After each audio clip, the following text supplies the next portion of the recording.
grâce à son ensemble de servomoteurs dédiés à la stabilité de la cargaison, le monorail 20T Conveyex Transport from Quiet Drive Yard peut transporter les cargaisons les plus dangereuses à travers tout l'Empire. Enfin, si c'est sur une planète, parce que c'est un train, donc ça vole pas. Ça vole pas, hein. La protection de la cargaison est assurée par un système haute sécurité composé de clés quantiques avec signature cryptée. Aucune chance que votre marchandise tombe aux mains des bandits. Bye bye les voleurs. Enfin, sauf s'ils utilisent des explosifs. Ça, c'est pas couvert par l'assurance. Conveyex 20T, votre hyperfuel est en security. All aboard!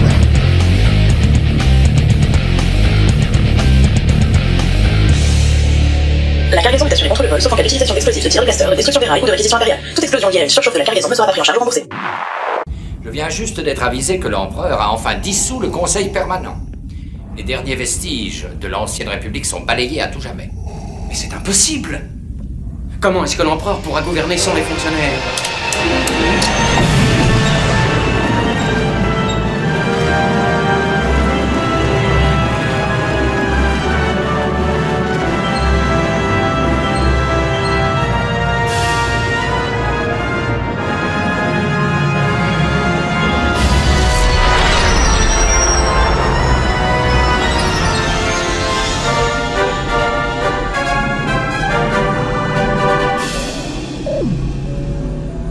Bonjour ou bonsoir à toutes et à tous et bienvenue dans ce nouvel épisode de Faucon Millennial, le podcast qui arrive toujours à l'heure comme le Conveyex de Vandor.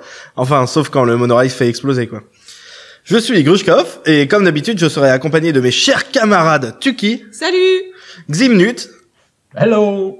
Et Matt. Coucou! Et avec un petit bonus aujourd'hui en plus, un public. Wouhou! Eh oui! Merci, cher public. Quand on a des invités, ça fait un public. Comment ça va tout le monde? Bien, ouais. Aujourd'hui, on va parler d'Anakin, ça va être bien. Mais avant, il y a eu quelques petites annonces. Et comme d'habitude, c'est Matt qui s'y colle parce que c'est des bouquins. Oui, il y a que moi qui lis des bouquins ici. Ouais, on est tous des illettrés. C'est pour moi qui l'ai dit. Moi, j'en ai acheté.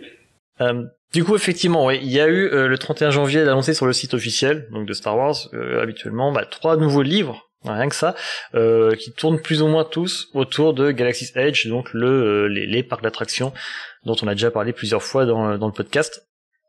Alors, pour commencer, le 6 août 2019, apparemment, ce sera un petit roman, un roman young adult, voilà, donc adressé plutôt aux ados, ça s'appelle Le Crash of Fate. Écrit par Zoraida Cordova, donc je ne connais pas spécialement le travail. Ça va être une histoire entre deux amis qui ont été séparés longtemps et qui se retrouvent et voilà. Je vais pas en dire du mal parce que je l'ai pas encore lu et ça semble très très à l'eau de rose pour l'instant comme ça, mais on a eu Étoile perdue avant et c'était excellent. Sauf que c'était Claudia Gray derrière, donc forcément ça partait bien. Voilà. Pour l'instant, celui-là, pas plus d'intérêt, on va dire, pour l'instant pour cette sortie. Le même jour, par contre, il y a un roman jeunesse illustré, Star Wars Myth and Fables, écrit par George Mann, qui est quelqu'un qui a fait du steampunk, de la fiction de genre, de façon générale, de la fantasy et de la science-fiction, et illustré par Grant Griffin, qui est un illustrateur freelance qui fait aussi de la fantasy, de la science-fiction, un peu de Warhammer. Il a une page ArtStation, pardon, si vous voulez aller jeter un œil à ce qu'il fait. Et en fait, voilà, ça va être quelque chose d'assez intéressant, l'air de rien, puisqu'en fait, c'est un roman, enfin pas un roman plutôt, mais une compilation de contes, de fables et de mythes se passant dans l'univers de Star Wars. Il y a 2 histoires apparemment qui se passeront vraiment sur Batuu, donc là où se passe Galaxy's Edge, et à côté de ça, d'autres histoires, voilà, dans la galaxie Star Wars, et le tout avec beaucoup d'illustrations, donc en couleur, avec un style vraiment très très fantasy dans l'approche. Donc je suis assez curieux de voir ce que ça va donner. J'invite les auditeurs à aller voir un petit peu les 2 images qu'on a pour l'instant du projet. Ça a l'air vraiment vraiment sympa. Je suis assez curieux de voir ce que ça va donner. Et pour finir, un roman adulte, Black Spire, donc écrit par Delilah S. Dawson, à qui on doit déjà le roman Phasma. Ça sortira autour du 3 septembre aux États-Unis, et donc ça sera une préquelle au parc d'attractions, donc j'imagine à ce qui se passe dans les attractions, et la générale Leia envoie son meilleur espion de la résistance sur Batuu pour chercher des nouveaux alliés. Donc étant donné que c'est l'autrice de Phasma, on peut s'attendre que ce soit le même personnage qui était le personnage un peu principal du roman réapparaisse dans celui-ci, ce qui serait plutôt sympa parce que c'est un perso assez intéressant mine de rien. Mais on n'en sait pas plus pour le moment. Voilà, donc plutôt assez intéressé par les deux derniers que j'ai cités. Le premier, je demande qu'à être convaincu. Le deuxième bouquin là que tu parlais, est-ce que ça va être un peu dans le même style des légendes sur Luke Skywalker? Là, c'est, disons, des trucs qui sont... Alors là, c'est clairement acté que c'est du mythe. Hein, c'est conte, fable, mythe. C'est vraiment dans le roman Luke, il gardait un peu, voilà, il essayait de garder un peu le flou, on va dire, sur la question de savoir si c'était vraiment arrivé. Bon, il y a des choses qui, c'est évident, c'est vraiment monté en épingle pour être vu comme des légendes, mais sur certaines histoires, il y a un peu le doute qui subsiste. Là, non, c'est clairement voulu dès le début. C'est c'est des fables et des contes que les gens se racontent dans l'univers de Star Wars. Donc c'est un peu un livre diégétique, c'est pas facile à dire, mais voilà, c'est un peu l'esprit et je trouve ça plutôt intéressant. Ouais, bah surtout que en plus c'est pour les enfants, donc ça peut être super cool d'avoir des trucs comme ça. Je pense qu'a priori, si j'avais bien lu, il y aura quelques adaptations de vrais contes qu'on a dans le vrai monde qui sont adaptés à Star Wars, et ça peut être cool. Si on peut remplacer les quelques contes un peu glauques que certains racontent encore à leurs enfants, bah ça peut être plutôt sympa, oui. Ça remplacerait bien. Parce que attends, j'ai loupé cette partie. C'est un livre pour les enfants. Ouais. Enfin, pour les jeunes. Voilà, jeunesse, ouais, vraiment. Il est titré jeunesse. Et ils prennent un mec qui illustre du Warhammer pour ça. Il travaille pas officiellement pour Warhammer, pour Games Workshop, mais voilà, il s'amuse à faire plutôt du beau boulot, hein, n'hésitez pas à aller voir. Il se fait plaisir avec ça, effectivement. Donc il a vraiment une approche très fantasy, voilà, dans le dessin, dans le style. On se rapproche un petit peu, j'ai pas envie de dire des gros mots, mais du style de l'illustrateur qui s'occupait du Seigneur des Anneaux. J'ai perdu son nom, hein, ça tombe mal. Mais je vois qui tu parles là. Tolkien, ouais, je vois. Oui, bien sûr. Non, l'illustrateur, mais je vois très bien. On est un peu dans cet esprit-là, et ouais, ça va. Ouais. Ah, ça peut être alors, cool. Par contre, l'interrogation, et je pense que je terminerai là-dessus parce qu'on va passer la soirée sur les livres. Mais moi, je me demande comment ça va se traduire en France. Pas en termes de traduction littérale, mais vraiment en termes de sortie. Puisqu'on a un roman jeunesse, un roman jeune adulte et un roman adulte. Bon, ça, chez Pocket, il n'y a pas de souci. Le roman jeune adulte sortira dans la même collection, puisqu'il y a a priori, il y a plus de collection jeunesse chez Pocket pour Star Wars. La vraie question, c'est pour ce roman illustré, ce livre jeunesse avec les contes et les fables, parce qu'on va avoir pas mal d'illustrations, manifestement, en couleur, j'imagine, vu le travail qu'il y a dessus, qu'on a pu déjà voir. Du coup, je sais pas comment ça sortira chez nous, et surtout dans quel état. Est-ce que ça sera du noir et blanc chez Pocket? Est-ce que ça sera un plus beau livre? Aucune idée. Et pour revenir pour Tolkien, c'est John Howe, le fameux illustrateur. Merci, Ximli. Voilà, effectivement, c'est à lui que je pensais, oui, tout à fait. Ok, super. Mais on n'est pas là pour parler de ça aujourd'hui. On est là pour parler de l'élu, du seul et unique. Le président Anakin Skywalker. Après avoir parlé de son fils il y a 2 semaines, on va parler de lui. Parce que c'est lui le héros de la prélogie. Le papa de l'espace. Le papa de l'espace. Anakin. C'est tellement bien dit. Et c'est Ximnut qui s'est collé. Anakin. Ah oui, je me suis bien collé, ouais. C'est le seul qui voulait bien. Anakin, il en a eu marre, il est passé du côté obscur. Non, bah voilà. Pas trop près parce qu'on sait pas ce qu'il a quand même. Hein, ouais, les parties mécaniques et tout, voilà, là, c'est peut-être vénéneux. Je préfère éviter, ouais. Non, évidemment, voilà, moi j'avais parlé dès le premier épisode du fait que voilà, j'étais prêt à défendre la prélogie bec et ongle. Et on t'aime bien malgré tout. Mais oui, non, mais voilà, je suis le seul à être honnête dans cette émission, voilà. On aime tous la prélogie pour de bonnes ou mauvaises raisons, et voilà, moi je suis le seul à l'avouer. Mais non, voilà, c'est vrai que Anakin, voilà, non, je suis totalement d'accord sur le fait que voilà, on peut pas parler Star Wars sans parler de ce personnage, et donc je me suis collé à la présentation. Donc c'est vrai que je vais peut-être pas, je vais pas trop rentrer dans les détails, mais bon, si éventuellement vous n'avez pas vu la prélogie, premièrement, allez la voir. Ouais, ça sert à rien sinon. Ce sera vachement plus intéressant que mon résumé.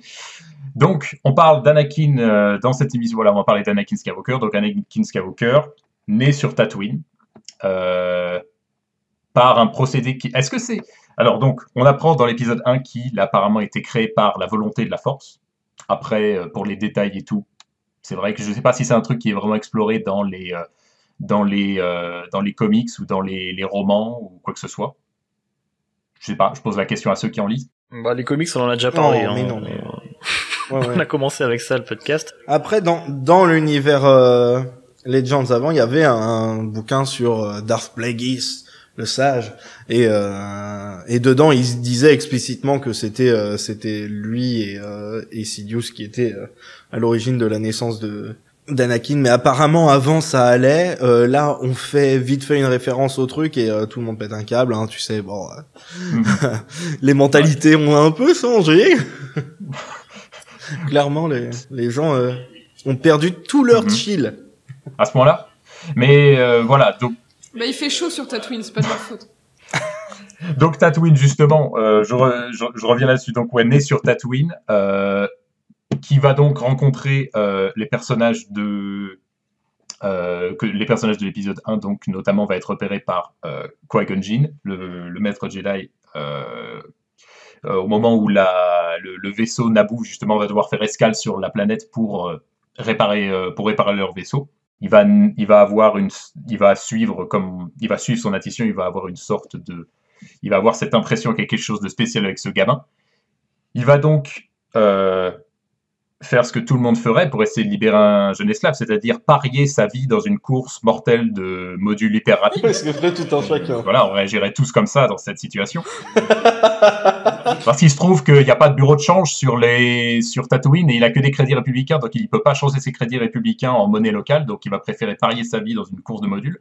Il peut même pas aller il parie pas sa vie à lui, hein, de Jedi accompli, il parie la vie du gosse. Mais en plus, le mec il se dit pas, oh bah lui il prend pas les crédits comme ça, moi je vais aller voir un autre marchand, voir s'il y a voir s'il y a pas quelqu'un Non, il le croit sur parole.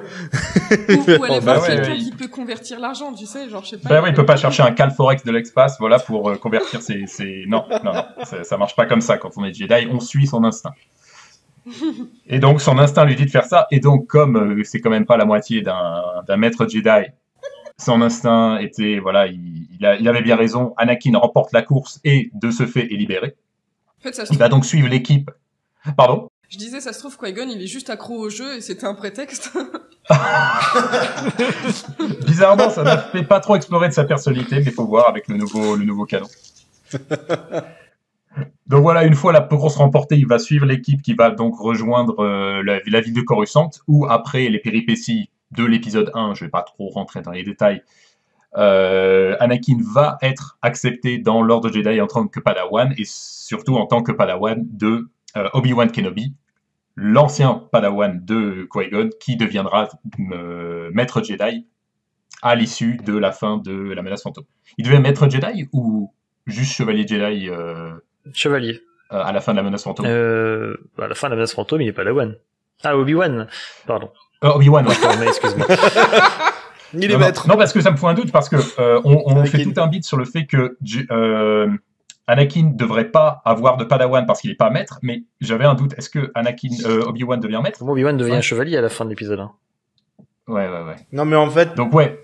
C'est pas la même chose. Je crois que les maîtres, c'est juste les boss. C'est le conseil, hein, les maîtres. Mais tu peux être chevalier, avoir un Padawan. En tout cas, moi, c'est ce que j'ai compris toute ma vie. Tu peux être chevalier et avoir un Padawan, mais tu peux pas être chevalier et siéger au conseil. Mais faut être maître. Et puis tu peux avoir 1000 fois un Padawan, mais tu peux pas avoir 1000 fois 1000 Padawan. Attends. Non, ça suffit les références. Non. Et puis en plus, il me semble que si. Alors, par contre, faut noter qu'Anakin a accepté à contre-cœur, hein, à la fin de l'épisode 1. Ah bah oui, non, ouais, on voit bien là dans le visage de Yoda que ça fait pas trop, voilà, il est pas trop joyeux à cette idée-là. Ah bah ça le fait chier. Attendez, allez, merde, arrête, c'est bon, on le fait, arrête de faire chier. Attendez, on a une intervention. Oui, excusez-moi, ici le public. C'est le public. Bonsoir. Bonjour public. Bonsoir. Je suis Jean Euseb, pour ceux qui... Voilà. Je reviens là-dessus parce que cette histoire de promotion, en fait, il faut quand même se rendre compte que ça va quand même super vite, quoi. Enfin, je veux dire, il passe de Padawan à Chevalier de Jedi en juste la mort de son maître. Mais non, mais il tue un Sith. Il a aussi tué un Seigneur Sith, quand même, il le dit. Oui, alors enfin je sais pas, c'était pas censé être un truc de paix et de gentillesse et d'amour, la religion de Jedi. Ouais, mais c'était un Sith. C'est ce que j'allais dire, c'est donc tu tues des gens et t'as une promotion. Alors c'est plus facile. Non, mais là on parle de l'ordre Jedi en même temps. Il y a quelque chose de pourri. Et puis en plus, il récompense pas le fait. Les Sith, c'est comme des blattes. Tu les butes, c'est tout. Ça a rien à voir avec une quelconque religion de paix et d'amour. C'est dégueulasse, c'est tout. D'accord, on tue les méchants, on devient chevalier. Et puis en plus, il récompense pas le fait qu'il ait tué quelqu'un, il récompense le fait qu'il ait fait preuve de maîtrise de soi, d'avoir canalisé son énergie, de pas avoir succombé à la colère dans une situation où quelqu'un qui aurait pas été digne d'être chevalier l'aurait fait. C'était juste pour le consoler, moi je pense. Hein. Attends, on va au moins te passer Chevalier de Jedi, quoi. Qu'il n'ait pas perdu ta journée quand même. Aussi, ouais. C'est voilà, comme dans n'importe quel. Vas-y. C'est hyper vrai parce que moi j'ai eu l'impression pendant tout le. Alors je sais plus lequel, donc je vais pas me risquer à lister l'épisode. Mais moi pendant tout le temps j'ai eu l'impression que oh là là, le pauvre, il est triste. Tiens, et si on lui donnait quelque chose à faire? Un petit peu comme tu ferais avec un petit chien. Ils lui ont offert un animal de compagnie. Mais oui, regarde, oh là là, je suis triste. Tiens, si je jouais avec une poire ou je sais pas quoi.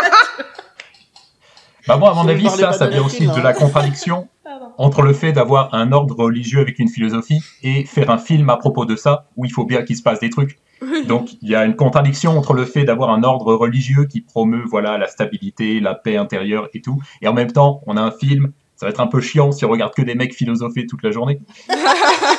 C'est vrai. Et il y a un truc qui est intéressant et que les gens voient comme une contradiction dans le truc où à la fin, justement, Yoda, il annonce à Obi-Wan sa promotion de meurtrier et son animal de compagnie. Et il fait oui, je suis pas d'accord pour que t'aies un Padawan. Et puis après, il lui dit mais le conseil dit que Skywalker ça va être ton Padawan. Et les gens disent que c'est une contradiction, mais non, ça veut juste dire que Yoda il est pas d'accord, mais le conseil en tout, ils ont voté pour que ok. D'ailleurs, Windows avait pas les roufs non plus dessus. Hein. Bah alors Windows lui, et Yoda, ils ont fait non. Et les autres, ils ont fait bah pourquoi pas. Les autres, ils ont fait mais plus il y a de fous, plus on rit. Ah puis en plus, c'est pittoresque, un petit enfant de Tatooine. On va pouvoir faire une petite fête. J'ai acheté des chips déjà.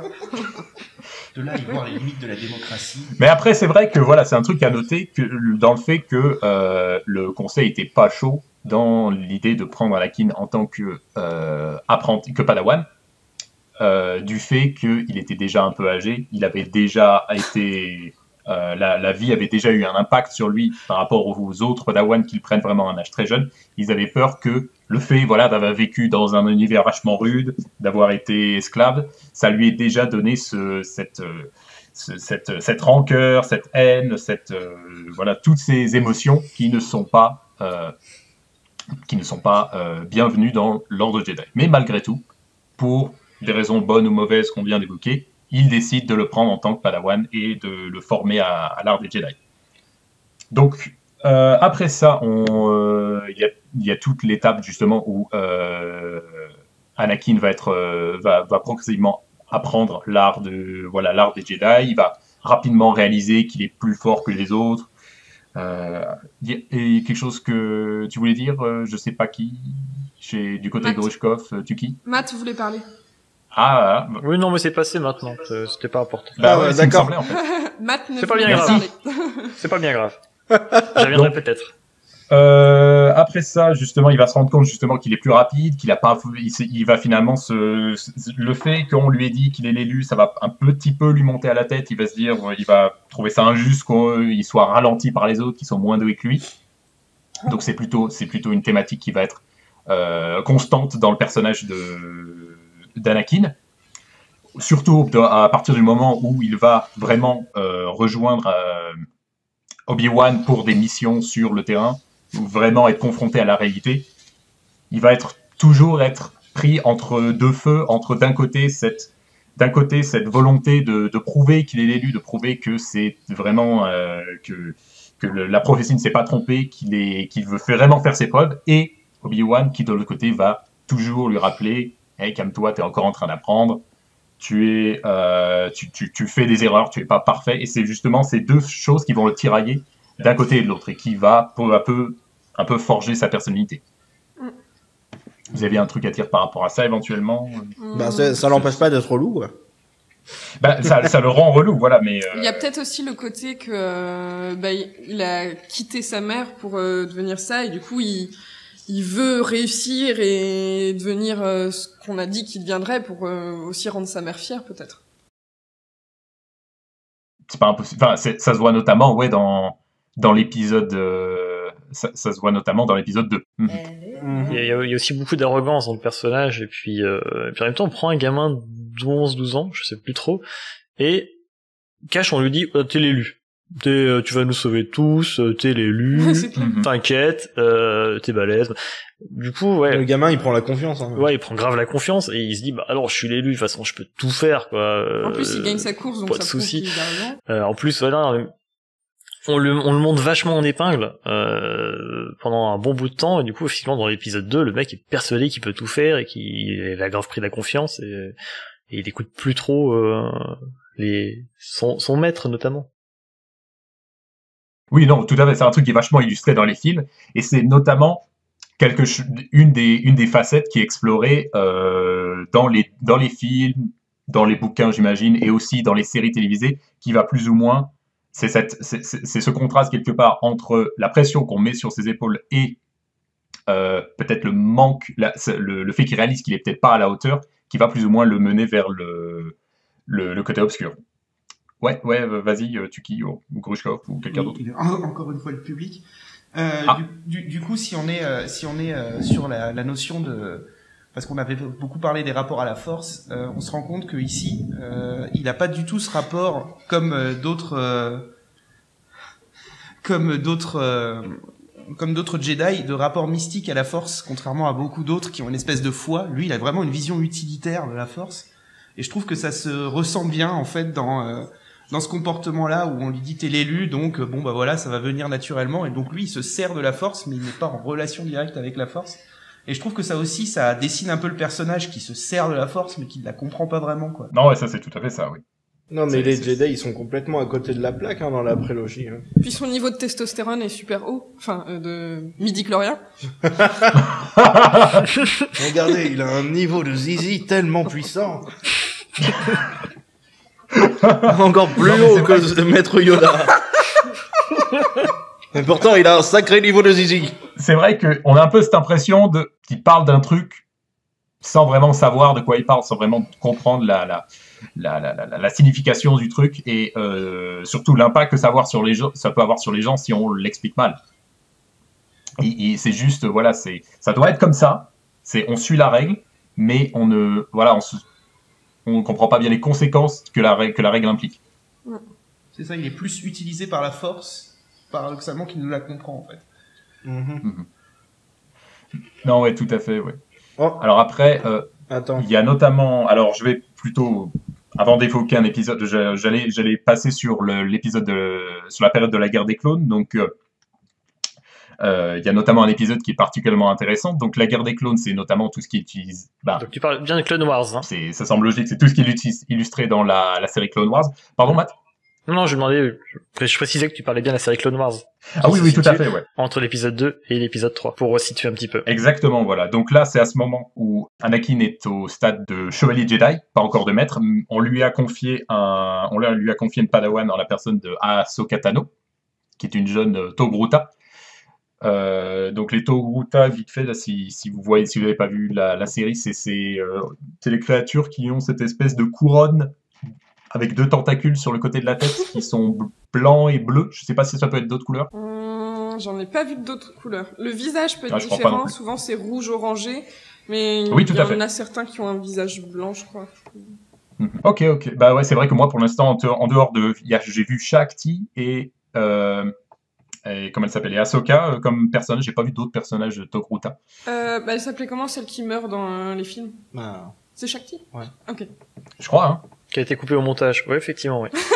Elle a été coupée. Et pas que au montage, si je peux me permettre. Excellent.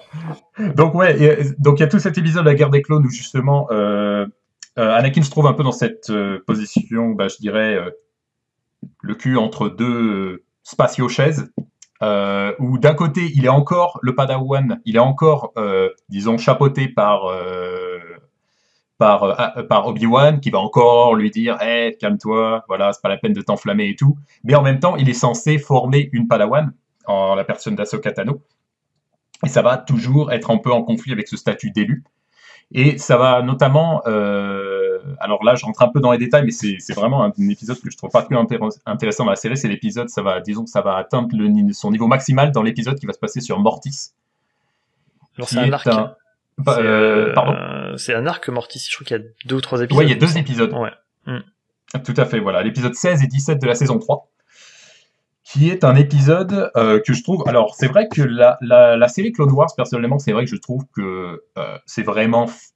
Il se passe jamais vraiment rien de trop grave, parce que c'est fait pour les jeunes ados et tout. Mais cet épisode, franchement, si vous êtes vraiment fan de la série, si vous êtes vraiment fan de Star Wars et que vous n'avez pas une bonne opinion de la série, je vous conseille vraiment, cet épisode est vraiment excellent. Donc, c'est un épisode qui passe sur Mortis. Alors, je ne me souviens plus si c'est un monde réel ou si c'est un monde dans la Force. Est-ce que c'est vraiment dans le monde physique, Mortis, ou non? Il joue un peu sur l'ambiguïté. Ouais. Normalement, en fait, l'endroit est vraiment physique, mais c'est un peu comme Dagobah, c'est vraiment une espèce de vecteur de force. En tout cas, c'est un monde qui est imprégné de la force, puisque le monde est habité par 3 personnages qui sont des incarnations de la force. Donc on a 3 personnages qui sont très simplement nommés le père, le fils et la fille. C'est vrai que moi j'ai regardé la version anglaise, c'est traduit comme ça dans la version française? C'est traduit comme ça, effectivement. Ok, cool. Et donc, des personnages qui sont des incarnations de la force, et notamment des versants de la force. Le père étant, disons, l'équilibre, enfin, il chapeaute les deux, et le fils étant une incarnation plutôt du côté obscur, et la fille du côté clair. Et donc, il y a tout un épisode où, justement, les 3 personnes, enfin, surtout le père, va réaliser qu'Anakin est lui-même l'élu, et pourrait donc être l'incarnation qui lui-même pourrait être en charge de garder l'équilibre dans la force au moment où ils allaient disparaître. Le truc, c'est que le fils, incarnation du côté obscur, va pas voir ça de ce point de vue, et va essayer de prendre contact avec lui, va essayer de l'influencer, notamment, pour la première fois, en lui montrant une vision du futur, un peu à la manière de ce qu'on va voir dans l'épisode 3. C'est à ce moment-là où Anakin va voir ce qui va se passer dans le futur, le massacre des Jedi, l'ordre 66, quoi d'autre? Est-ce qu'il voit la mort de Padmé? J'ai un petit doute. Je crois qu'il voit Alderaan. Oui, tout à fait, oui, voilà. Donc il voit tous ces éléments futurs qui pourraient être la conséquence de ses actions. Et pour la première fois, il y a quelqu'un qui va lui proposer, donc en l'occurrence le fils, va lui proposer de l'aider s'il accepte de travailler avec lui, s'il accepte le côté obscur en lui, va lui proposer de pouvoir changer ce futur pour éviter que ces événements arrivent. Et donc pour le coup, moi je trouve que l'épisode est vachement bien fait et vachement intéressant, et je trouve que c'est couillu de parler d'un truc qui a tellement d'importance dans l'univers Star Wars, dans une série qui était faite pour les enfants. Mm-hmm. Il se trouve qu'à la fin de l'épisode, le père efface la mémoire d'Anakin, et notamment de toutes ses visions du futur. Donc on peut dire qu'en théorie, il repart à zéro après ça, mais ça a quand même eu lieu. C'est juste qu'il s'en souvient pas, ou on peut se dire que peut-être c'est encore dans son subconscient, peut-être que ça va l'aider plus tard, ça va l'influencer plus tard, mais ça a eu lieu, et ça se passe dans l'épisode 16-17 de la saison 3 de Clone Wars. Vas-y, Matt. Ouais, alors j'ai pas eu l'occasion de revoir l'arc avant d'enregistrer le podcast, mais il me semble que le père lui propose en fait plus ou moins un dilemme, c'est prends ma place, tu es l'élu, tu es l'équilibre, prends ma place, et comme ça, ça va marcher, quoi. Avec toi, ils vont arrêter de se mettre dessus la fille, le fils, et l'équilibre sera conservé.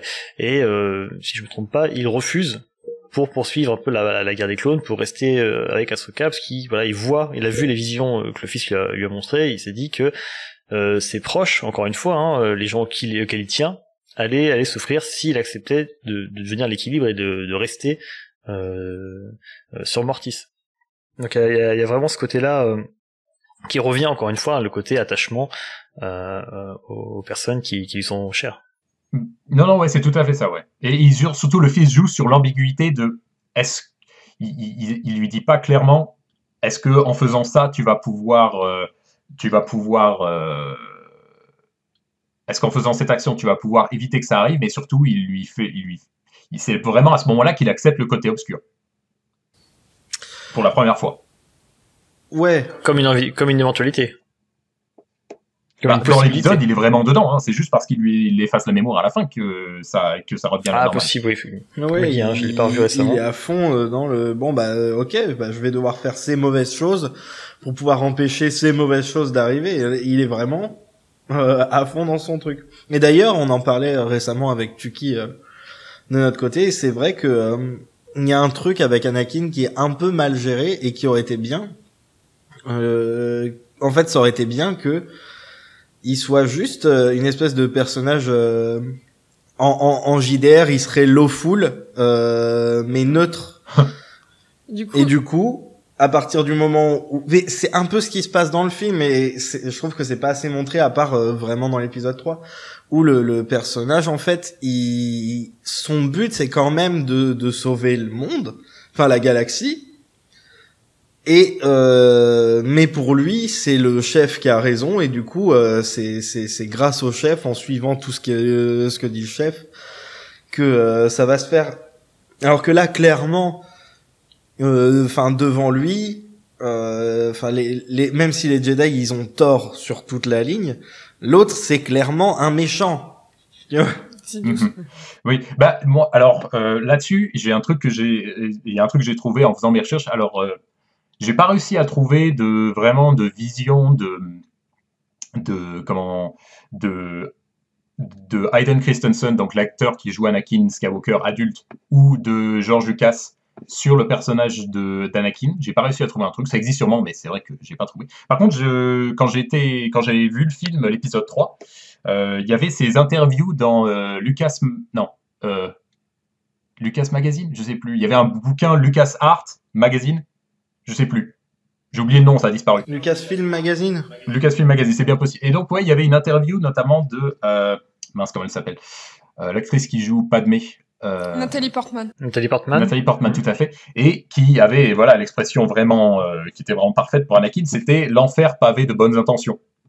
C'était le mec qui voulait tellement aider les gens qu'il était prêt à accepter n'importe quoi, même faire des trucs horribles, si au bout du compte ça lui permet de sauver les personnes qu'il appréciait. Oui, c'est ce qui se passe, hein. Et puis ça marche pas. Ouais, voilà, c'est la fin justifie la moyen, c'est l'enfer pavé de bonnes intentions. C'est vraiment ça, voilà. C'est le mec qui veut tellement bien faire que il est prêt à tout, et peut-être parfois un peu trop, et quitte à perdre son âme. Je sais qu'il n'y a pas d'âme dans Star Wars, mais il est prêt à vendre son âme au Sith pour ça. C'est même la loi de Murphy en fait, Anakin. Un peu. Tu veux dire, ça peut mal se passer, ça se passe mal à chaque fois? Ça se passe encore plus mal que ça pourrait se passer à chaque fois. Oula, attends, ça pourrait partir en cacahuète cette situation. Attendez, tenez ma bière. Vous inquiétez pas, je suis l'élu, ça va bien se passer. Vous avez dit ça aussi l'autre fois quand vous avez tué la moitié de notre planète. Oui, non mais... Et les femmes, et les enfants. Et les Padawan, non mais ils étaient... C'était la lie de la force. Ça devait être fait. Tu voulais ajouter des trucs sur Clone Wars, Matt? Ouais, effectivement. Alors, ce qui est rigolo, c'est qu'on parle de Mortis, mais c'est un épisode qui est globalement, un arc qui est globalement assez mal accepté parce que le fait que Life Force est pris comme ça et soit personnifié, ça a été globalement assez mal accepté apparemment. Alors que moi je trouve que c'est une idée plutôt osée et qui est d'ailleurs bien repris, même mieux dans Rebels. Regardez Rebels.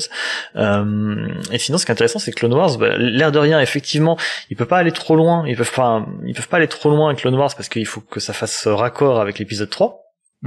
Ouais, Ils peuvent pas se passer des grandes choses, ils peuvent pas tuer les personnages principaux, ils peuvent pas les faire trop évoluer. Il faut qu'à la fin Anakin soit quand même assez raccord, puisqu'on parle surtout de lui là. Mais en même temps, avec Ahsoka, ils ont permis de le rendre beaucoup plus intéressant et beaucoup plus attachant. Moi, après Clone Wars, par certains aspects, j'aimais bien Anakin, alors qu'avant, c'était un personnage qui me saoulait bien souvent, hein, c'est assez relou. Avec Ahsoka, il lui donne un petit côté un peu paternel déjà, qu'on peut voir par moments, un peu plus, il prend ses responsabilités aussi, il essaye d'être relativement sage par moment, c'est surprenant. Il garde ses travers habituels, surtout quand il n'est pas avec elle, et justement, elle aussi vient jouer un peu, pas le rôle de morale, mais un peu de petite voix. Parfois, elle est là aussi pour lui rappeler que faut pas qu'il déconne non plus, qu'il devrait prendre un peu de recul sur tout ça, et pas forcément réagir comme il le fait souvent. Ce personnage apporte énormément de texture, en fait, à Anakin, contrairement à l'épisode 2, c'est un peu facile de dire ça, hein, mais ça apporte beaucoup au personnage. Non, c'est une série qui permet de construire le personnage davantage que les films l'ont fait, et qui, même si elle a ses défauts, parce que c'est vrai que c'est fait pour meubler un petit peu entre les deux, alors il y a certains arcs qui sont hallucinants. Il faut vraiment voir, au moins la regarder au moins une fois. Il y a des trucs très cool, mais sinon ça permet d'épaissir un peu le personnage. Oui. Ouais, je disais, j'ai pas encore vu tous les épisodes de Clone Wars, mais de ce que j'ai vu, il y a aussi certains aspects qui font que Ahsoka, parfois, elle a un peu le tempérament d'Anakin, de foncer justement tout de suite à la rescousse et tout ça, sans trop réfléchir. Elle a une certaine impulsivité, et lui, quand c'est comme ça, souvent il devient un petit peu ce qu'Obi-Wan est avec lui dans le... Il tempère, et il vient tempérer derrière, ouais. Le côté un peu... calme-toi, n'oublie pas que tu maîtrises pas encore bien, que ça peut être dangereux, faut réfléchir, alors qu'il est exactement comme ça lui-même, et c'est très drôle, du coup, les trois... Fais ce que je dis, ne fais pas ce que je fais. Ouais, la relation entre les trois est très drôle, parce qu'ils sont tous les trois très impulsifs, et et quand ils voient quelqu'un d'autre le faire, ils font « Non, mais faut se poser et réfléchir quand même. » Bon, calmos les amis. Oula. Et peut-être sinon, avant d'enchaîner sur l'épisode 3, pour ceux qui ne l'auraient pas vu, il y a Clone Wars, hein, la série en 2D, en dessin animé de Cartoon Network, qui apporte aussi, alors évidemment c'est plus canon, mais qui apporte un éclairage super intéressant sur le personnage d'Anakin, qui le construit aussi également. Et c'est fait de très belle façon. C'est vraiment à voir. Et en plus c'est beau. Même si c'est juste, c'est très beau. Voilà, c'est à voir parce que c'est bien filmé, c'est bien montré, c'est bien, la narration est top, et en plus c'est très joli. Ça dure pas très longtemps. Ça vaut le coup d'être vu, même si maintenant c'est plus canon, c'est quand même très cool. Ça fait quand même 2 heures, je crois. Hein. À peu près, je crois, ou 1h30, je ne sais plus trop. Mais ça faisait vraiment, on finissait cette série au moment où l'épisode 3 commençait, et ça construisait bien l'entre-deux entre l'épisode 2 et l'épisode 3. C'est plutôt sympa. Et puis moi, je veux juste revenir là sur le problème des gens qui ont des problèmes avec les incarnations avec la Force. Je suis sûr que c'est les mêmes qui sont super fans de Abelos et qui se masturbent sur le fait qu'elle est trop forte et qu'elle détruit tout, et que c'est le personnage le plus puissant dans la Force dans l'univers Legends. Et qui ? Abelos. C'est un personnage, c'est pareil, c'est une incarnation de la Force qui existe dans un roman et qui est complètement pété, qui détruit tout le monde, et qui donc a disparu avec l'univers. Avec la création du nouveau canon, mais ça faisait partie, c'était complètement ces trucs ridicules qui existaient dans l'univers Legends et qui avaient bien besoin d'être un petit peu remis au goût du jour et nettoyés. D'accord, oui, non, je connaissais effectivement pas du tout. Ah non, c'est le personnage qui est stupidement puissant, et qui c'était vraiment pour c'était. J'ai pas raté grand chose. Oui, vous avez rien raté. Et donc je suis sûr que ceux qui reprochent ça à Mortis sont des gros fans d'Abelos, et donc ils ne sont pas du tout cohérents. C'est tout ce que je voulais dire sur le sujet. Ok, non, désolé. Ou de Starkiller de Pouvoir de la Force, n'est-ce pas? Ouais, mais c'est pas une incarnation de la Force. De prénom Jean. Ah, très bien. On en parlera de ça après l'émission. Oui, on en parlera plus tard. Donc ensuite, fin de la guerre des clones. On arrive à l'épisode 3, la revanche des Sith, qui donc qui s'ouvre sur cette scène magistrale de l'attaque de Coruscant avec la main invisible du général Grievous.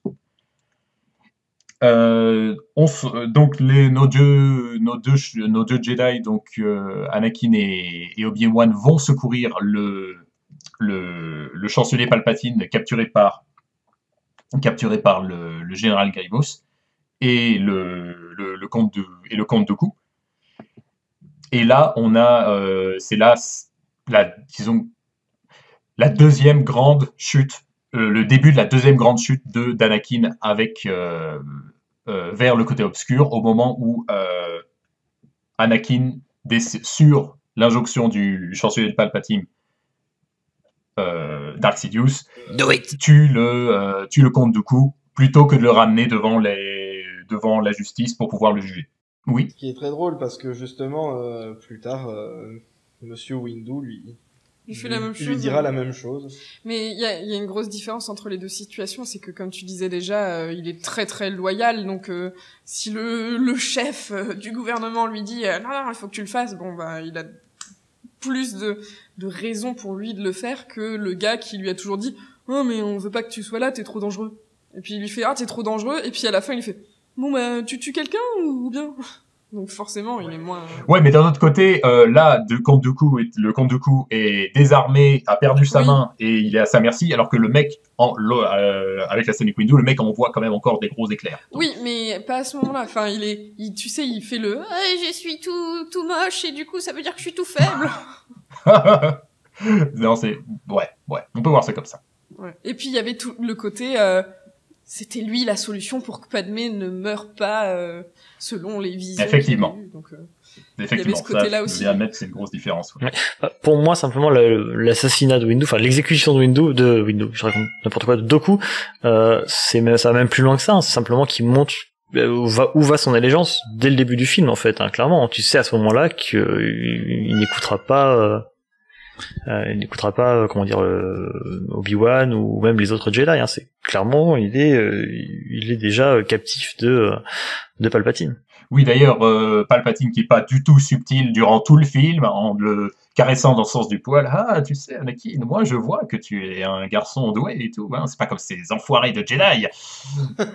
Mais donc ça aussi, c'est un thème qui va être tout au long justement du film et qui justement s'illustre à ce moment-là, ce que tu disais, Tuki, où va l'allégeance d'Anakin. Quelque part, il faut aussi comprendre que le fait que au début du film, il y a quand même une grande annonce dans le fait que Anakin rejoint le Conseil Jedi sans être maître, mais en tant que représentant du chancelier.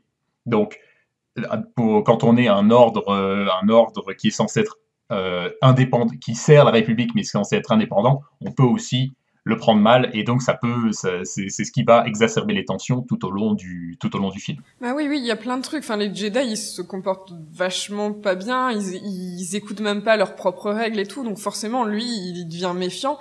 De l'autre côté, il a le gars qui l'a toujours soutenu, qui est toujours très calme, très posé, qui a l'air très réfléchi, qui lui raconte plein de choses, qui est toujours oui, mais moi j'ai confiance en toi, t'es le meilleur, etc. Donc forcément, le gars, il devient plus méfiant des gens qui étaient déjà méfiants de lui et qui respectent même pas leurs propres trucs.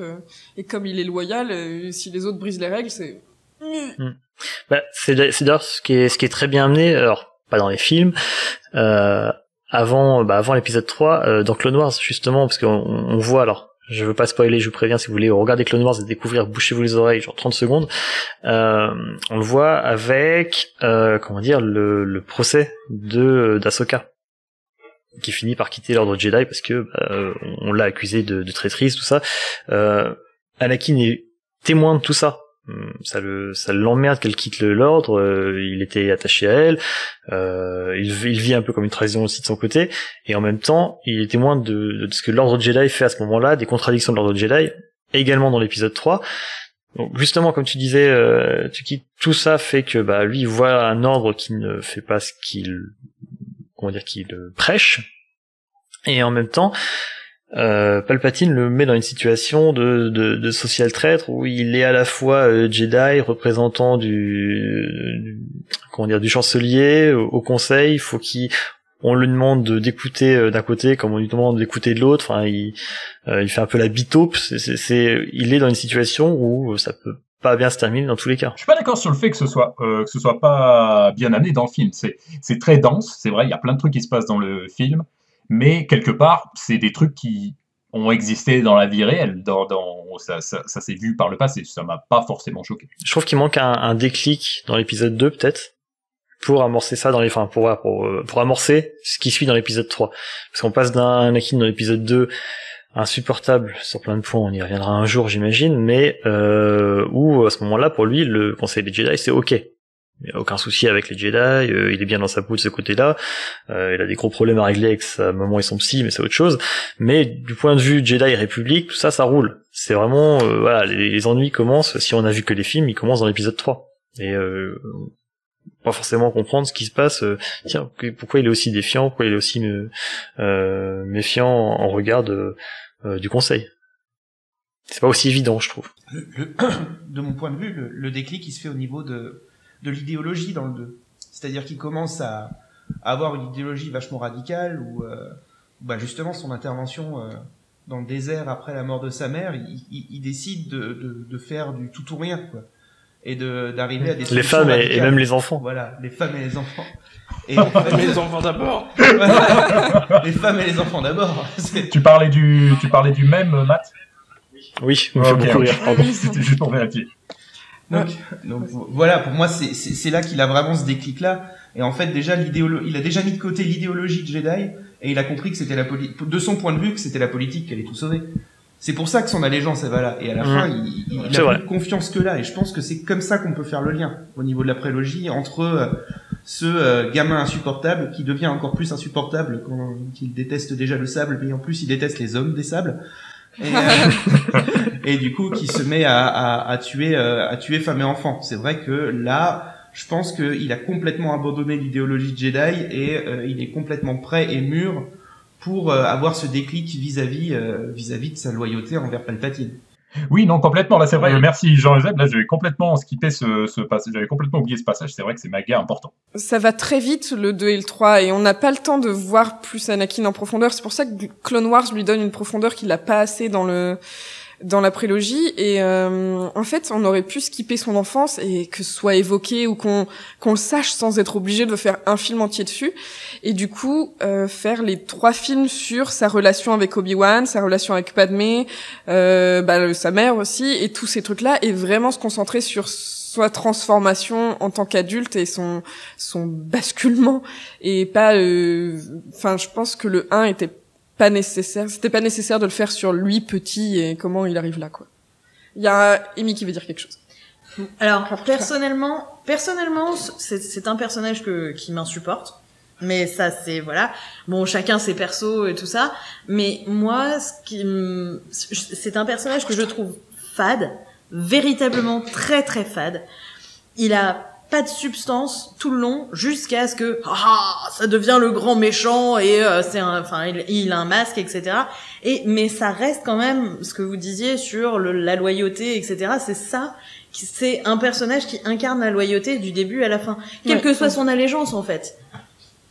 C'est la loyauté et après, mais vraiment après, moi la prélogie, il m'a insupporté. J'avais envie de le puncher. Hein. Je me suis à peine retenue. Et c'est pour ça que ils auraient dû, on en discutait avec Grushkov l'autre fois, ils auraient dû en fait faire la prélogie sur on rencontre Anakin qui est un chevalier Jedi, qui adore ce qu'il fait, qui est très loyal, qui essaye de sauver la veuve et l'orphelin, etc. Et progressivement le voir basculer parce qu'il est trop loyal et qu'en fait comme le gouvernement est corrompu et que son mentor politique est corrompu, il suit ce gars-là parce que c'est lui l'autorité en dépit de ses propres convictions et en dépit de ce que ses maîtres spirituels lui disent à côté. Et du coup voir plus ce conflit plus approfondi. Ça aurait eu plus de sens à mon avis. Ouais. Moi, c'est vrai qu'on aurait pu Vas-y. Non, c'est vrai qu'on aurait pu commencer en fait avec l'épisode 2 quand on y réfléchit bien. On rajoutait peut-être 20 minutes à l'épisode 2 et on pouvait commencer là, mais on n'aurait pas eu la course de pod.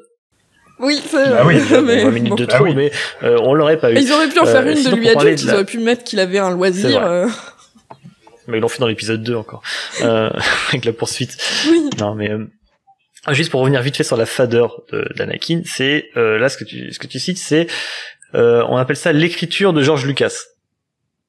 C'est pas le personnage, c'est les dialogues qui sont. Non, mais alors j'en profite, mais je crois que j'aime sincèrement Hayden Christensen. On voit qu'il se donne à fond, même dans les making of. On voit il est sincèrement convaincu de donner le maximum. Je suis sûr qu'il fait tout ce qu'il peut. Il a vraiment essayé de faire tout ce qu'on lui a demandé. C'est peut-être ça le problème, mais il essaie de bien faire. Je suis persuadé qu'il est sincèrement convaincu de faire au mieux avec ce qu'on lui a demandé de faire. Et franchement, je l'aime bien. Mais c'est vrai que surtout dans le 2, c'est cringe. C'est pénible. C'est cringe et c'est pénible. Est-ce que tu insinuerais que Hayden Christensen est aussi loyal que Anakin? Surtout que, juste vite fait, avant que 10 minutes prennent la parole, il y avait, il y a certains making-of où on voit que Hayden jouait super bien, les dialogues qui sont pas, enfin bref, il jouait bien, c'était convaincant, et t'as George Lucas qui le reprenait en faisant non, tu veux pas le faire un peu plus comme ça, et il le faisait un peu plus comme ça, et c'était moins bien que ce qui venait de lui. Parce que niveau direction d'acteur, George Lucas a peut-être des lacunes. Bon, je pense qu'on a quand même largement exagéré le côté, les problèmes de qualité sur les films de la prélogie. Vous savez ce que c'est un mauvais film? Des mauvais films, on en a tous les jours. Dans non, mais moi j'aime bien la prélogie, hein, mais. Mais oui, quand même. Là, mais il y a des trucs gênants. On l'a trigué là, vous avez vu? Il y a des trucs qui sont un peu loupés. C'est pas les films parfaits. Bah oui. Mais je trouve que c'est quand même largement exagéré sur le côté mauvais acteurs, mauvais dialogue. J'ai vu des films bien plus mauvais que ces films-là. C'est quand même, je suis d'accord. C'est vrai que en plus, ça se voit d'ailleurs dans les films de la trilogie originale. C'est pas George Lucas, il est pas à la direction d'acteur, il est pas à la réalisation. Donc on voit quand même un changement de style entre les deux trilogies. Mais quand même, le mec a une vision à faire passer. Je trouve qu'il le fait passer plutôt bien. Parfois avec maladresse, mais je suis pas d'accord sur le fait que on puisse appeler ça des mauvais films. Et je suis pas d'accord non plus sur le côté fadeur du personnage, dans le sens où le mec se fait manipuler à longueur de temps par des gens qui ont tous des visions dans la manière dont les choses devraient se passer dans la République de manière différente entre Sidious qui se déguise en Palpatine, qui veut devenir le grand dictateur, les Jedi qui eux-mêmes sont aveuglés par leur propre vision de la Force, Qui-Gon qui lui est à fond sur son idée de la trilogie et de la prophétie, pardon. Chacun fait ce qu'il veut avec Anakin, et lui c'est un petit jeune, je veux dire, même au moment de l'épisode 3, je sais pas l'âge qu'il est censé avoir, mais il a moins de 30 ans. Non, c'est 10 ans plus tard, donc il a 18. Il est peut-être un petit peu plus... Ah oui, dans l'épisode 3, pardon. Ouais, dans l'épisode 3. Il est pas beaucoup plus vieux. Non, bah et donc justement, c'est un mec qui se fait constamment manipuler et qui, au milieu de ça, aimerait bien faire des trucs qui comptent pour lui, comme voilà, vivre avec Padmé, sauver les gens qui comptent pour lui, comme on voudrait tous faire quelque part. Mais le truc, c'est que lui, les conséquences de ses actes sont tellement démultipliées par le fait qu'il est l'élu, qu'on a l'impression que constamment il se plante. Et justement qui prend des mauvaises décisions, mais on prend tous des mauvaises décisions. C'est juste que lui-même, les conséquences de ces mauvaises décisions sont bien plus importantes que les nôtres. Donc c'est pour ça que je suis pas tout à fait d'accord sur la fadeur du personnage. Après, il aurait pu être mieux exploité, je pense, mais c'est vrai que dans le 2, il est très gênant et tout, mais ça va aussi avec le fait que il a 18 ans dans le 2, donc c'est un ado, donc c'est normal qu'il soit un petit peu spécial. Un ado moine. Ouais. Un ado moine, voilà, qui a été arraché à sa famille. Je sais plus ce que je voulais dire. C'est pas grave. Non mais alors il y a fadeur. Pour moi il y a fadeur dans les dialogues, dans la façon dont ils peuvent être joués parfois, mais ça n'enlève rien, je veux dire, à la construction du personnage pour autant. C'est vraiment la façon dont c'est amené, en fait. Et autant les films, je suis d'accord, ils sont pas mauvais, hein, il y a vraiment des navets en comparaison, ils sont sympas. En plus, on s'appelle Faucon Millennial, c'est parce qu'on a tous un certain âge et que je pense qu'on aime tous la prélogie, au moins par nostalgie, au minimum. On peut pas enlever ça, mais il faut reconnaître que Nathalie Portman, qui normalement est relativement une grande actrice, est en sous-jeu constant. Elle a lâché l'affaire, ou en tout cas sur l'épisode 3, elle a complètement abandonné. Elle avait plein le cul. Hayden Christensen, il fait ce qu'il peut. Je suis sûr qu'il est persuadé de bien faire. Et il veut faire plaisir, je pense, à Lucas. Je pense que dans cette situation, on aurait tous fait pareil. Et Ewan McGregor, qui est un excellent acteur, que même les gens qui détestent la prélogie le trouvent bon, et lui il donne le max, il fait tout pour essayer de donner le maximum. C'est pas forcément des mauvais films dans leur ensemble, c'est simplement qu'il y a des choses qui nuisent en fait simplement à l'histoire et aux personnages, c'est simplement ça. Et je voulais j'en profiter pour dire quelque chose. Je vois qu'on parle un peu d'Anakin dans l'épisode 2 qui est cringe, qui est un ado moine, tout ça. Il y a une vidéo du Trooper sur YouTube, si je dis pas de bêtises, qui est assez intéressante et qui amène une grille de lecture assez différente où en fait c'est un mec hyper toxique, notamment avec Padmé en fait, simplement. Il y a des scènes où le très mec gênantes, passe son temps en fait à la harceler. C'est un gros forceur. Et qui amène l'idée qu'effectivement dans le 2 et dans le 3 il y a une relation hyper toxique entre les deux. Bon, je vous invite à regarder la vidéo si c'est pas déjà fait, c'est hyper intéressant et ça apporte une autre vision. Je suis certain que Lucas avait pas pensé à ça, mais quand on regarde les films avec cette approche-là, on se dit bah ouais, ça marche pas mal. Ah mais il y a pas besoin de voir ce genre de théorie. Enfin, je veux dire, quand tu regardes l'épisode 2, les regards qu'il lui fait, la façon dont il est insistant quand elle lui dit non, le mec il continue, t'es super gêné quoi. Tu fais la vache, comment elle a pu tomber amoureuse? Mais là on revient quand même à l'idée de l'ado moine. On est quand même devant un mec qui a 18 ans et qui a jamais été autorisé même à ressentir des choses. Donc il sait pas trop comment ça se passe. Voilà, c'est un ado, elle est plus âgée, enfin bref. Il a les hormones qui sont en ébullition et voilà. Enfin, ça n'empêche pas qu'il pourrait se tenir non plus. Hein. Pardon? Ça n'empêche pas qu'il pourrait se tenir pour autant. Ils auraient pu faire une naïveté touchante, tu vois, un petit truc, le mec qui est un petit peu maladroit, pas le mec qui a un regard de violeur, quoi. Je veux dire, il y a certains moments, tu regardes la façon dont il la regarde et tout, quand elle lui dit, me regarde pas comme ça me gêne. Je pense que n'importe quelle personne se serait enfuie parce qu'il y a des moments où il a vraiment une tête de psychopathe, un peu. Ouais. Alors qu'ils auraient pu faire ça, mais en faire un peu un naïf, tu vois, le mec qui veut bien faire, mais qui est maladroit. Plus maladroit que flippant, ça aurait été mieux. Mais quelque part, ça rejoint aussi tout l'aspect élu sauveur de la force. Oui, il faut pas oublier que lui... Il est comme ça en tant que Jedi, il se comporte comme ça en tant que personne aussi. Oui. En fait, Anakin, c'est un incel.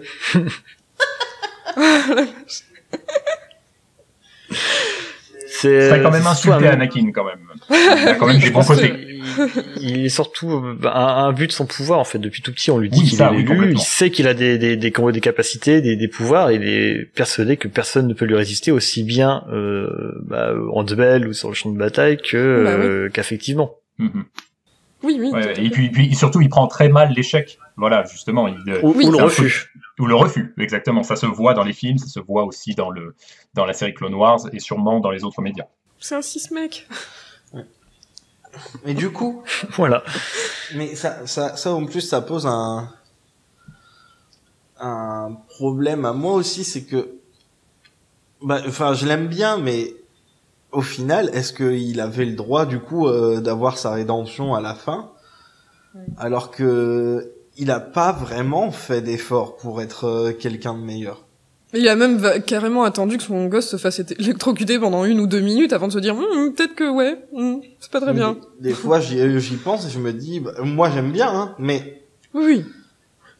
La prélogie après c'est une rédemption de père écrite dans les années 80. Oui. Ça permet une certaine latitude dans le fait de voir son gosse se faire martyriser avant de réagir, peut-être aussi, j'imagine. Et puis quand même,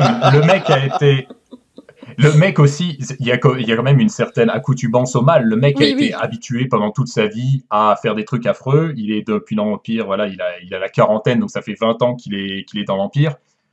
Peut-être que ça explique quelque part qu'il ait un petit temps de réaction. Oui, bien sûr.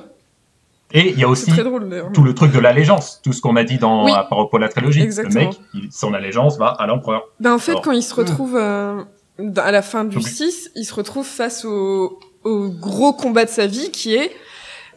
aux 2 trucs auxquels il a le plus d'allégeance, c'est l'autorité politique et les gens auxquels il tient, parce qu'on a dit, son combat, c'est tout faire pour aider les gens auxquels il tient, et en même temps son combat c'est tout faire pour que l'autorité soit respectée. Et du coup là il est face aux deux, et c'est là où il y a ce dilemme de je fais quoi? Je fais ce qui est loyal ou je fais ce qui est ma conviction profonde? Et il finit par choisir après moult hésitations sa conviction profonde plutôt que il est peut-être un peu pourri ce pouvoir en fait. Ouais. Donc justement, quelque part, ça justifie sa rédemption parce que pour la première fois de sa vie, il a enfin dépassé ce qui était le plus important. Enfin, peut-être pas pour la première fois de sa vie, la première fois depuis qu'il est devenu Dark Vador, il a dépassé ce qui avait complètement gouverné sa vie. Oui. Voilà, très bien. Et en même temps, c'est un certain paradoxe aussi, puisqu'on parle de quelqu'un qui, comme on a dit, il se fait bassiner depuis l'enfance, comme quoi il est l'élu, il est très puissant, il le sait, il en a conscience, et en même temps, ça ne l'empêche pas de prêter allégeance à quelqu'un qui, pour lui peut-être, en tout cas, est peut-être moins fort que lui aussi quelque part. C'est curieux de voir cette personne-là, se soumettre à Palpatine tout ce temps. Après je sais que dans l'univers étendu, même maintenant, il y a des histoires de comme quoi il essayait aussi de se débarrasser de l'empereur au bout d'un certain temps. Il commence à en avoir un petit peu marre du vieux, mais c'est assez rigolo de voir ce paradoxe entre tu es l'élu, tu es tout puissant, tu vas nous sauver tous, mais par contre tu prêtes allégeance à un mec à côté de ça. Je trouve ça assez rigolo. Parce qu'il est beaucoup contrôlé par sa colère aussi, et la colère ça mène du côté obscur, et à la fin quand il sauve Luke, c'est parce que ça fait longtemps qu'il est plus en colère. Ça fait longtemps qu'il a juste éteint toutes ses émotions, et à la fin, la seule émotion qui lui reste, c'est l'amour, l'affection, je ne sais pas, un petit truc pour son fils, et ça dépasse toute la colère qui a fait qu'il est devenu Dark Vador et qu'il est resté Dark Vador, et que même en tant que Dark Vador, il a essayé de buter son maître parce qu'il était en colère contre lui, et du coup, il a trouvé la paix. Oui, d'ailleurs, ça c'est un truc qui est très bien par contre dans la prélogie, parce que Yoda il parle vite fait du côté obscur dans la trilogie originale, quand il demande Luke, il lui demande ce que c'est le côté obscur, et il dit la colère, l'agression, les trucs comme ça. Mais ce qui est bien, c'est que les gens font globalement exprès de mal citer, c'est le truc de Yoda qui dit la peur mène à la colère, à la haine, à la souffrance, et c'est ça le chemin du côté obscur. Mais une fois qu'on a fait ce chemin-là, tout ce qu'ont les gens du côté obscur, c'est le vide. Et c'est pour ça que du coup ça revient sur ce que tu disais, que à la fin il est complètement vide. Et pour ça que Kylo Ren il marche pas en tant que grand méchant de la nouvelle trilogie, parce que lui il arrive pas à ne pas ressentir d'émotion. Je me demandais si t'allais réussir à parler de Kylo Ren dans cet épisode ou pas. Oui. Bien joué, t'en empêcher, bien joué, hein. Gruche. Et je l'ai bien fait, je trouve. Ouais, non. Alors moi, si je peux me permettre une minute de psychologie de comptoir, sur le fait que une fois qu'il a tué Padmé, qu'est-ce qui lui reste, pourquoi est-ce qu'il continue de suivre la colère. Voilà, il y a la colère, mais aussi le fait que alors moi je reprends, c'est un autre podcast que j'écoute qui parle en fait de tout ce qui est secte et tout, et il pose souvent la question de pourquoi les gens continuent à suivre des trucs qui sont vraiment toxiques et malsains pour eux. Et donc il parle souvent du fait que les gens des fois ont tellement investi dans un truc, tellement investi dans une cause, même si ça commence à virer mal et à être même dangereux pour leur propre vie, ils continuent, sachant, en se disant que j'ai pas fait tous ces sacrifices pour m'arrêter là. Donc, oui, il y a aussi ce biais cognitif là. Un petit point comme ça, ouais. Mais en fait, alors, pour le coup, je suis psy, donc je vais pouvoir te le dire, ça existe véritablement, et en fait, ça s'appelle un biais d'allégeance. Ah bah. Donc ça vient avec tout ce qu'on disait. C'est exactement ça, c'est un rapport en fait à la loyauté, et t'as tellement investi dedans que tu peux pas croire que ça devient méchant ou que ça t'est nuisible parce que tu l'as investi et que toi tu l'as investi du bon côté entre guillemets. Donc voilà. Et du coup t'as l'impression d'avoir perdu tout ça pour rien, quoi. Alors non, il y a pas une notion il y a pas de notion de perte. parce que c'est pas vraiment genre c'est perdu, si j'y crois pas c'est perdu et j'ai fait ça pour rien, c'est plus c'est pas possible que moi qui suis une bonne personne, j'ai tellement investi que ce soit ça me soit nuisible. C'est plus dans ce sens-là en général. Bah c'est super. Tu vois, ça pourrait coller. Ouais. En plus c'est super le nom que ça. Merci.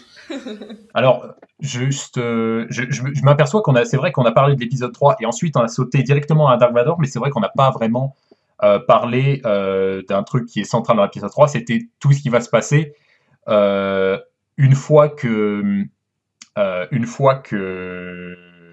Dark Sidious, enfin que Palpatine a révélé sa nature de Dark Sidious, avec tout ce qui va se passer sur Mustafar. Avec l'arrivée de la première mission d'Anakin en tant que Dark Vador, qui va arriver sur Mustafar pour se débarrasser des représentants de la Confédération des systèmes indépendants, qui va tous massacrer, et Padmé et Obi-Wan cachés dans son vaisseau, qui arrivent pour essayer de le stopper, et Anakin qui découvre que la personne qui pense en son fort intérieur que la personne qui comptait le plus au monde est en train, elle aussi, de le trahir quand il voit que il a amené, quand il voit que Obi-Wan était caché dans le vaisseau de Padmé. Ça va bien avec ce que disait Tristanza, justement, de ce côté de billet d'allégeance où il se dit que lui, c'est pas possible qu'il ait... Enfin, pour lui, ses motivations sont bonnes. Et le fait que les autres refusent de le voir et le traitent comme si c'était un monstre, forcément, ça nourrit encore plus sa colère.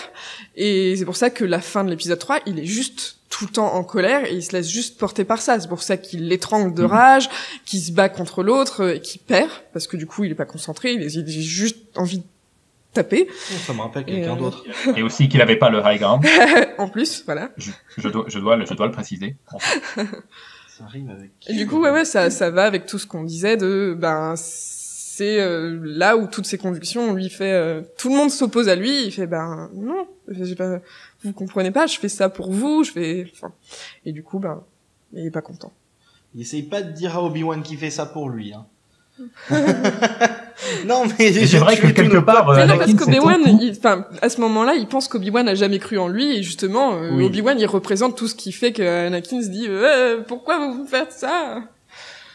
C'est bien. Mais c'est vrai que c'est vrai qu'il y a beaucoup de choses qui peuvent être résumées par le je fais ça pour vous. C'est le mec qui veut tellement tout donner et qui comprend pas que les gens ne l'acceptent pas ou ne le voient pas. Ouais, et que il a l'impression que les gens comprennent pas ses intentions et comprennent pas les bénéfices et pourquoi il fait ça. Est-ce que quelqu'un a autre chose à ajouter? Parce que là, on a dépassé l'heure et on a c'est plutôt bien, parlé, on a bien... Ouais, je pense qu'on a plutôt bien couvert le truc. Ouais.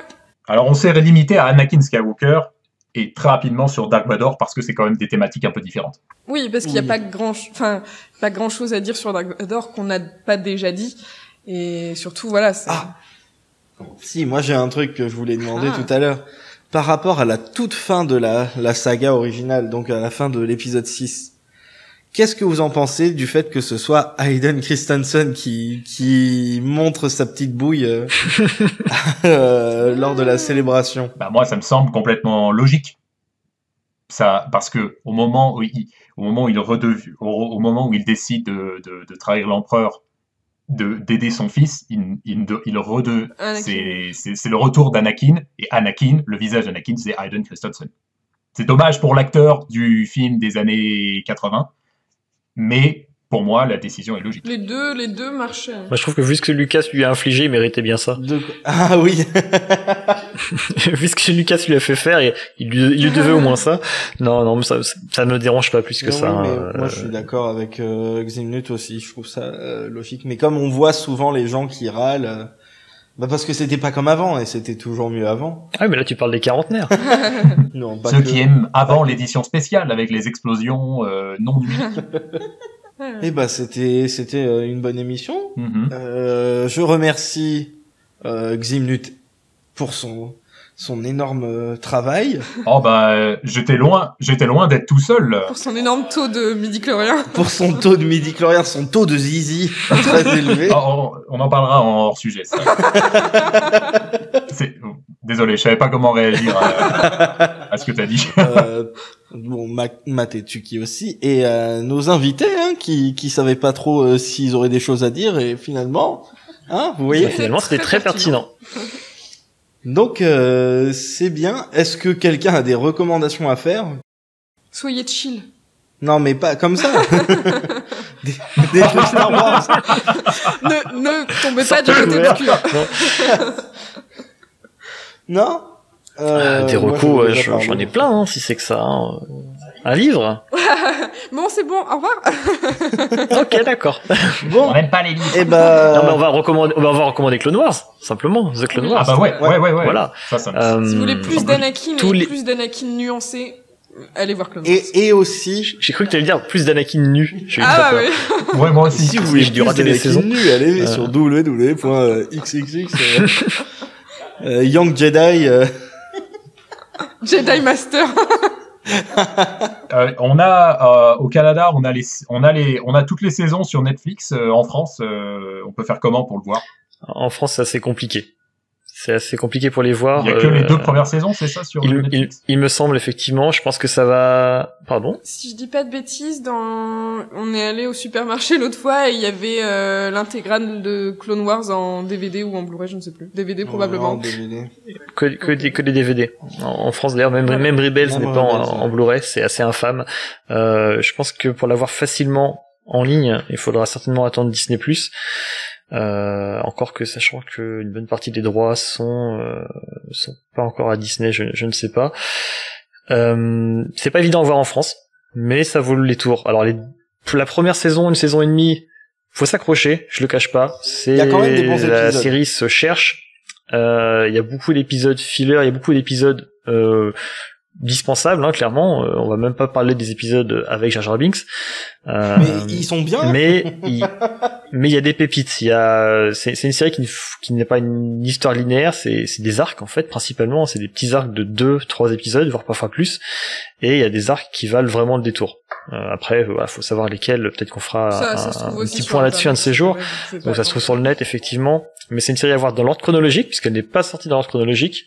Sur StarWars.com, vous avez l'ordre chronologique des épisodes, pour les voir dans le bon sens, on va dire. Et voilà, il y a des arcs à voir, d'autres pas nécessairement à voir, et des épisodes qui sont simplement à passer si on n'a pas envie de tout voir, si on a autre chose à faire de son temps. Après voilà, ça donne du lore, il y a pas mal de nouvelles espèces, on voit un peu les recherches scientifiques de l'Empire, etc. Il y a pas mal de trucs intéressants, de background intéressants. Et des épisodes très cool avec les clones, notamment avec un peu de développement sur les clones, qui sont vraiment très chouettes. Les clones. Et contrairement à la version originale qui est doublée avec d'autres doubleurs, la version française a les mêmes voix que dans les films. C'est possible, je l'ai vu en VO. J'ai fait mon... Ouais, non, c'est Manuel Garrijo pour Anakin et Bruno Coel pour Obi-Wan. Non, c'est très cool. Mais je savais pas. Et celle qui fait Ahsoka est super balèze aussi. Bon, bah c'est super. Et oui, peut-être regarder même Rebels vu qu'il y a... Regardez Rebels. Il y a Ahsoka et Vador dans la saison 2, c'est intéressant. Ouais. Bah en fait, Rebels se permet, bon, on va peut-être passer 2 heures, mais oui. Rebels se permet régulièrement de clore, en fait, ce que le Clone Wars avait commencé et n'a pas eu l'occasion de terminer, puisque la série a été annulée avant. Donc, voilà, Rebels a quelques épisodes qui se permettent de mettre fin à des arcs ou des choses qu'avait entamé Rebels, et bah, c'est cool à voir ensuite, et c'est aussi cool à voir pour plein d'autres raisons, dont on parlera un autre jour. Et donc, voilà. D'autant plus, pardon. Juste pour terminer sur Clone Wars, c'est d'autant plus important de la regarder maintenant qu'il y a la dernière saison, la vraie saison finale, qui sort en fin d'année. Et oui. Saison 7. Et voilà, on en a parlé il y a 2 épisodes. Une dernière, juste au cas où. Dernière chose pour moi, l'actrice qui joue Ahsoka Tano dont on a parlé, l'actrice du coup qui double Ahsoka Tano en version originale, a une marque de vêtements Star Wars et sur d'autres licences aussi. Principalement féminin, elle a rajouté du masculin récemment, et du coup je trouve que c'est intéressant parce qu'elle a créé cette marque parce qu'elle trouvait pas de vêtements Star Wars pour filles, et donc pour nos auditrices ou auditeurs qui aiment les vêtements féminins, allez-y. Et surtout elle fait aussi des grandes tailles. Oui, elle fait des grandes tailles, oui, qui sont très jolies, et du coup c'est Her Universe, son univers mais en anglais, et .com il me semble, oui. J'avais fait un petit thread sur mon compte Twitter, je le retweeterai bientôt avec le compte du podcast. Très bonne idée. Oui, d'ailleurs, où est-ce qu'on peut vous retrouver sur les réseaux sociaux, Matt? Alors pour moi c'est Ziconvor, THECONVOR, c'est mon compte Star Wars principalement, et sinon sur Top Beer FR, qui est le compte où je parle de bière assez régulièrement, mais en ce moment c'est plutôt calme, mais je reviens bientôt avec de nouveaux articles. Ximnut? Pareil sur Twitter, Ximnut, voilà. Je crois que je l'ai déjà suffisamment épelé. Je suis aussi sur Facebook, mais je suis vraiment pas actif. Moi, pareil, hein, Tuki, toujours la même chose, ouais, voilà, je me suis trompée. TUHKI underscore est la même chose. Et moi, c'est Grushkov, GRUSHKOV underscore R sur Twitter, mais aussi le podcast @FauconPod. Soyez chill et que la force soit avec vous. Salut. À plus, ciao.